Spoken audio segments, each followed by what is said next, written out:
Hello everyone, good morning. అందరూ ఎలాగున్నారండి? ఇది Sunday రోజు తీసిన వ్లాగ్ అనమాట.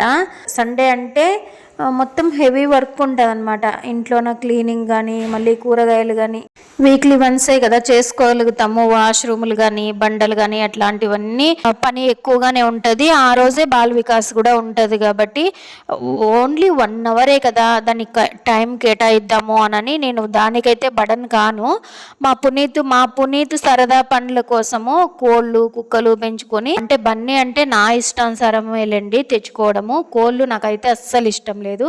గింజలు మెట్ల నిండా ఎక్కడ పడితే అక్కడ చల్లేసినాడు అనమాట. అవన్నీ శుభ్రం చేసుకోవాలి. బాల వికాస్ చెప్పడం నాకు చాలా ఇంట్రెస్ట్ అండి. పిల్లలు ఎంత ఇంట్రెస్ట్గా వింటారో. నాకు 2 పిల్లలు ఉన్నారని నేను ఎక్కడ డిసప్పాయింట్ అస్సలు కాను. 2 కాదు కదా, ఒక్కరు వచ్చినా కూడా నేను ఇంట్రెస్ట్గా శ్రద్ధగా చెప్పే ఆ ఇష్టం అనేది ఉంది. మధ్యాహ్నము భోంచేస్తున్నాము, వచ్చేసినారు పిల్లలు. వాళ్ళ ప్రాబ్లం వినండి. ఎందుకు గీతిక ఈరోజు డల్గా ఉన్నావు? మేడం మా ఇంట్లోకి గెస్ట్ వచ్చారు మేడం. అప్పుడు మా అమ్మ నాకన్నా వాళ్ళే ఎక్కువ చూసుకుంటుంది మేడం. అదేనా నీ ప్రాబ్లమా? అవునా. మనం ఏం చెప్పుకున్నాం బాల వికాస్ క్లాసులోనా? మాతృదేవో భవ, పితృదేవో భవ, ఆచార్య దేవో భవ, అతిథి దేవో భవ కదా. మాతృదేవో భవ, పితృదేవో భవ, ఆచార్య దేవో భవ, చివరికి అతిథి దేవో భవ కదా. అమ్మని చూసే కదా ప్రతి ఒక్కటి నేర్చుకోగలుగుతాం మనము. ఫస్ట్ గురువు ఎవరు అంటే అమ్మే. మనకి అమ్మ నుంచి అన్నీ నేర్చుకోగలుగుతాం. ఫస్ట్ టీచర్ ఎవరు అంటే అమ్మే. అమ్మ అతిథులకి ఎక్కువ సమయం కేటాయిస్తుంది కదా, అందుకు నీకు బాధ అనిపిస్తుంది కదా. అలా ఎలాగంటే అతిథి దేవోభవ అని మనం చెప్పుకున్నాం కదా. చెప్పింది ఏది మనం ఊరికి విని వదిలేయకూడదు, ఆచరించాలి. ప్రతి ఒక్కటి ఆచరిస్తేనే మనం వినిన దానికి సార్థకత అనమాట. ఆచరణలో పెట్టనిది ఎన్ని విన్నా కూడా వృధాయే, సమయం వృధా. మనం ఏవైతే మంచి విషయాలు నేర్చుకుంటామో వాటిని అనుసరించడానికి, ప్రాక్టికల్గా చేయడానికి ప్రయత్నం చేయాలి. అమ్మ ఏం చేస్తుంది? వాళ్ళకి ఎక్కువ సర్వీస్ చేస్తుంది, ఎక్కువ సమయాన్ని కేటాయిస్తుంది.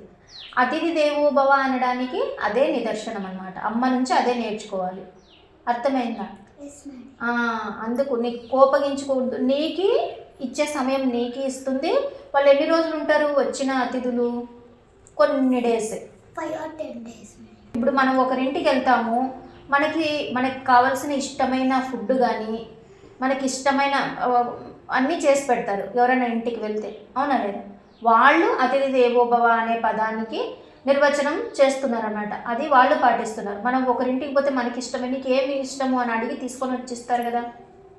అలాగే అమ్మ కూడా వాళ్ళకు వచ్చిన వాళ్ళకి సమయాన్ని కేటాయించి వాళ్ళకి ఇష్టమైనటివి ఫుడ్ ఏదైనా కానీ సర్వ్ చేసి అతిథి దేవోభవ అని ఆ పదానికి న్యాయం చేస్తుందన్నమాట అమ్మ. అప్పుడు ఎత్తిపెట్టిన స్నాక్స్ అన్నీ వాళ్ళకే పెట్టేస్తుంది. నాకు ఇది అంటే మీకు ఇచ్చే ప్రియారిటీ మీకు ఇస్తుంది. అది మీకు అర్థం కాదనమాట. ఓకేనా? అమ్మ చాలా గొప్పది. అమ్మని ఎప్పుడూ తక్కువ అంచనా వేయకూడదు. అమ్మే ఇవన్నీ పాటిస్తుంది అనమాట. వాళ్ళ అమ్మని గౌరవించదా అమ్మ? వాళ్ళ నాన్నని గౌరవించదా? అదే మళ్ళీ మాతృదేవోభవ, పితృదేవోభవ, ఆచార్య దేవోభవ. మనకు తెలియని విషయాలు ఎన్నో నేర్పించే వాళ్ళు ఆచార్యులు, గురువులు కదా. ఆచార్య దేవోభవ. తర్వాత అతిథి దేవోభవ. నిన్నంతా చెప్పుకున్నాం కదా. అతిథులు ఏ రూపంలో కూడా వస్తారో కూడా తెలియదు కదా.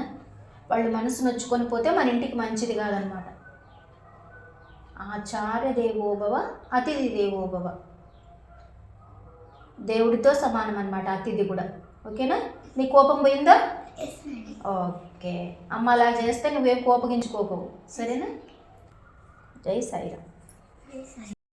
నిజంగా చెప్తున్నాను, ఆ 1 అవర్ ఆ పిల్లలతో కలిసి కూర్చుంటే ఆ పిల్లలతో పాటు నా మైండ్ కూడా మమేకమైపోతుంది అనమాట.